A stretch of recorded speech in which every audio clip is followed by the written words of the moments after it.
After Hauz Qazi clashes, Hindus and Muslims unite to restore peace, by Anthony Rosario. It was a little before midnight on Sunday 30th June when 55-year-old Anita finally decided to call it a day and went to sleep in her small ground floor house in Old Delhi's Lal Kuan. However, just minutes into her sleep, the widow was woken up by loud noises from the adjacent street. Not used to such nighttime disturbances, given that Lal Kuan is a colony known for its Hindu-Muslim harmony, she decided to go out and examine the cause of trouble. What Anita witnessed left her aghast, as she had never seen or heard of such events in her entire lifetime.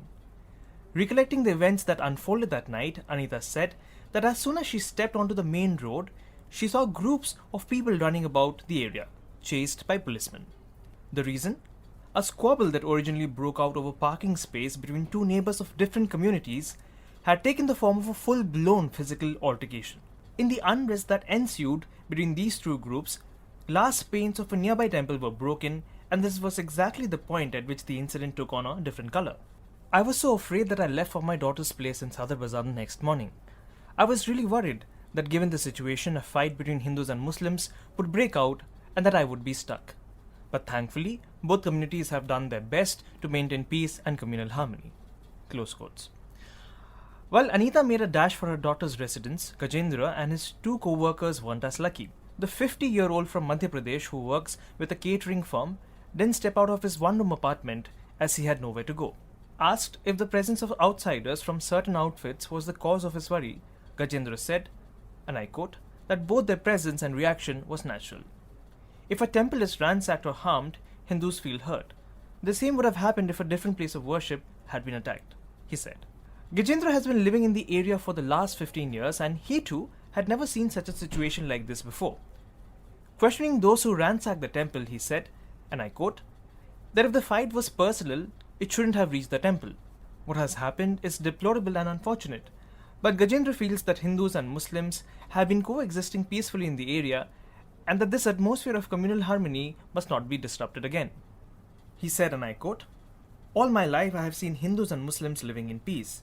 We want peace to prevail as there is no point in fighting each other. But what has happened is wrong and this should not be repeated. Close quotes.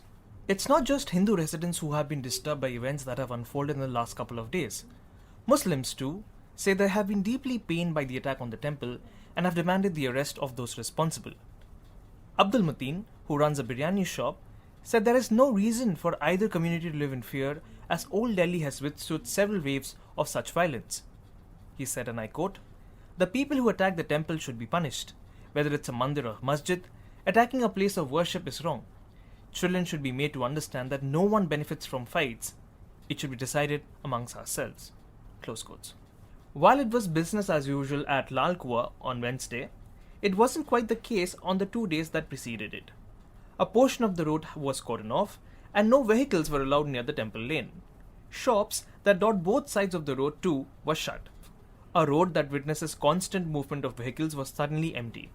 So much so that one could stand right in middle without getting knocked down by a passing vehicle. On Tuesday, as news spread across social media accompanied by unverified videos of violence, several groups had gathered outside the temple lane.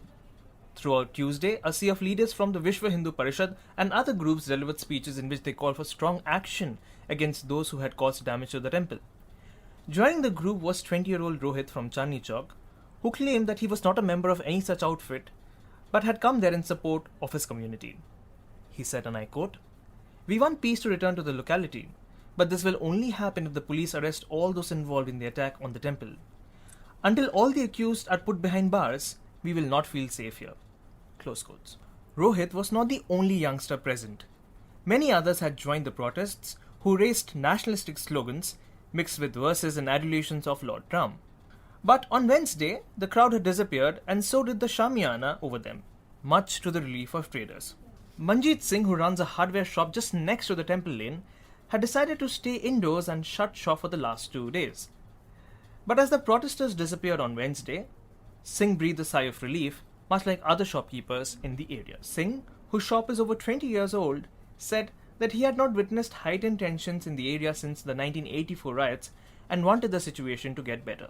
He said, and I quote, Delhi police has helped in maintaining a cordial atmosphere. We traders had a meeting last night where we decided to maintain communal harmony. Muslims and Hindus have been living here for decades, and this was a local matter that was overhyped.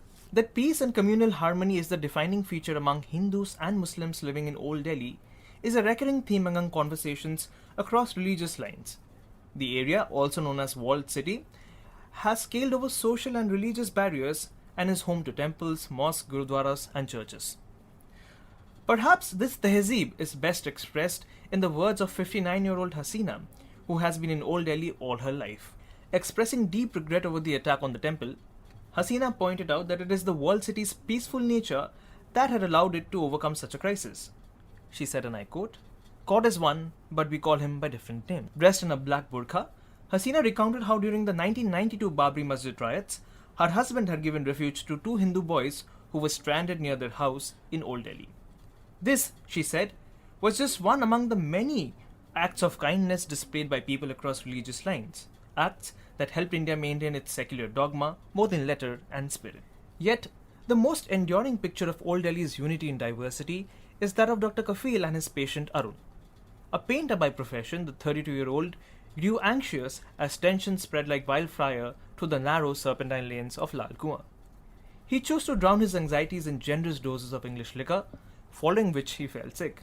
On Wednesday, he lay on a bed at Dr. Kafil's clinic, flanked by his 7-year-old son. But even in sickness, Arun appeared to have had some coherence in his thoughts. He said, and I quote, "Hindus should control their anger and Muslims too should follow suit. We've all been living here in peace. This matter was hyped due to political factors."